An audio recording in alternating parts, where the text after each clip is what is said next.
ஒழுக்காறா கொள்க ஒருவன் தன் நெஞ்சத்து அழுக்காறு இல்லாத இயல்பு. ஒருவன் தன் நெஞ்சில் பொறாமை இல்லாமல் வாழும் இயல்பை தனக்கு உரிய ஒழுக்க நெறியாக கொண்டு போற்ற வேண்டும். அவ்விய நெஞ்சத்தான் ஆக்கமும் செவ்வியான் கேடும் நினைக்கப்படும். பொறாமை பொருந்திய நெஞ்சத்தானுடைய ஆக்கமும் பொறாமையில்லாத நல்லவனுடைய கேடும் ஆராயத்தக்கவை. கண்ணின்று கண்ணறச் சொல்லினும் சொல்லற்க முன்னின்று பின்னோக்காச் சொல்.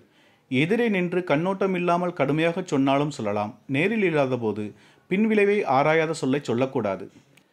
ஏதிலார் குற்றம் போல் தம் குற்றம் காண்கிற்பின் தீதுண்டோ மண்ணுமுயிர்க்கு. அயலாருடைய குற்றத்தை காண்பது போல் நம் குற்றத்தையும் காண வல்லவரானால் நிலை பெற்ற உயிர் வாழ்க்கைக்கு துன்பம் உண்டோ? அருட்செல்வம் செல்வத்துள் செல்வம் பொருட்செல்வம் பூரியார் கண்ணும் உள. பொருள்களாகிய செல்வங்கள் இழிந்தவரிடத்திலும் உள்ளன.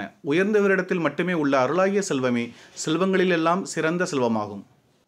வலியார் முன் தன்னை நினைக்காதான் தன்னின் மெலியார் மேல் செல்லும் இடத்து. அருள் இல்லாதவன் தன்னை விட மெலிந்தவர் மேல் துன்புறுத்த செல்லும் போது தன்னை விட வலியவரின் முன் தான் அஞ்சி நிற்கும் நிலைமையை நினைக்க வேண்டும். வாய்மை எனப்படுவது யாதெனின் யாதொன்றும் தீமை இல்லாத சொலல். வாய்மை எனப்படுவது மற்றவருக்கு ஒரு தீங்கும் தராத சொற்களை கூறுதல் ஆகும். தன்னெஞ்சு அறிவது பொய்யற்க பொய்த்தபின் தன்னெஞ்சே தன்னை சுடும். ஒருவர் தன் நெஞ்சறிய பொய் சொல்லக்கூடாது. அவ்வாறு கூறினால் அவர் நெஞ்சமே அவனை வருத்தும். உள்ளத்தால் பொய்யாது ஒழுகின் உலகத்தார் உள்ளத்துள் எல்லாம் உளன். உள்ளத்தில் பொய்யில்லாமல் வாழ்பவர் உலகத்தார் உள்ளங்களிலெல்லாம் இருப்பவர் ஆவார்.